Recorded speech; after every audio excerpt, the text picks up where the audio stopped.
महज 2 रुपये की लागत में 100 का नकली नोट कैसे छापता था मौलवी। बेहद चौंकाने वाले हैं मदरसे के राज। उत्तर प्रदेश में प्रयागराज के एक मदरसे में नकली नोटों का रैकेट चल रहा था। बच्चों की पढ़ाई के दौरान मौलवी मोहम्मद तफसीरुल और अन्य आरोपी नकली नोट छापते थे।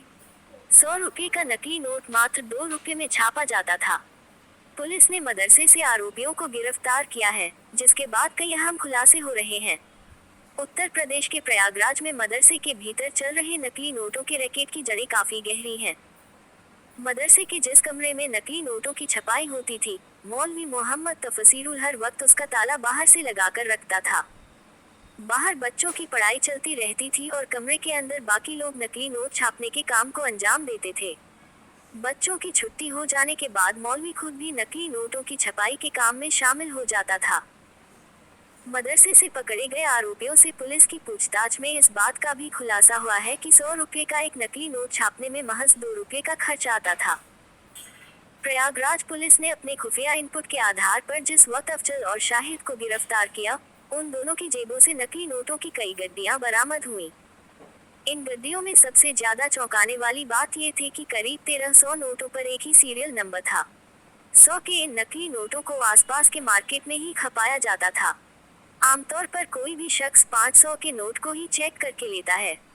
50 या 100 के नोट को बिना चेक किए ही रख लिया जाता है। मौलवी ने आम लोगों की इसी कमजोरी को पकड़ा और 100-100 के नोट ही छापने शुरू किए। यही वजह थी कि पिछले करीब 3-4 महीनों से ये गैंग बिना पकड़ में आए नकली नोटों का धंधा चला रहा था। अभी तक की पूछताछ में साफ हो चुका है कि प्रयागराज में मदरसे के भीतर चल रहा नकली नोटों का रैकेट बच्चों को पढ़ाने वाला मौलवी ही चला रहा था। ये लोग नोट छापने के लिए एक ऐसे कागज का इस्तेमाल करते थे, जो A4 साइज में काफी सस्ते दाम पर मिलता था। कागज की सप्लाई दिल्ली से कराई जाती थी और A4 की एक शीट से आसानी से 100 रुपये के कई नोट प्रिंट हो जाते थे।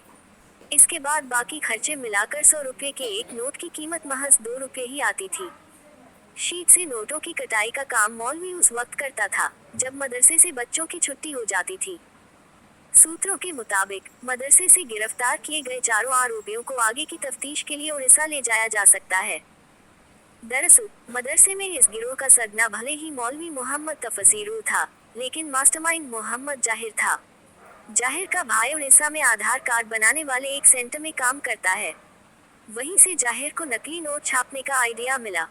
पुलिस पूछताछ में पता चला कि जाहिर करीब 4 महीने पहले ही उड़ीसा से प्रयागराज के इस मदरसे में आया था। शुरुआत में उसने यहाँ कमरा किराए पर लिया था, लेकिन बाद में मौलवी ही उसके खाने पाने सहित बाकी खर्चे संभालने लगा था। मदरसे से चल रहे नकली नोटों के इस रैकेट से गैंग को तगड़ी कमाई हो रही थी। यहाँ नकली नोट बदलने का सीधा हिसाब था 3 नकली नोटों के बदले एक असली नोट।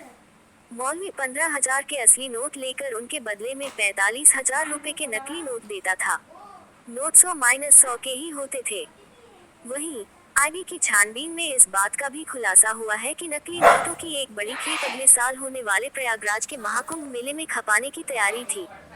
दरअसल गिरफ्तार आरोपियों के मोबाइल की ब्राउजिंग हिस्ट्री में महाकुंभ मेले से जुड़े कुछ लिंक मिले हैं।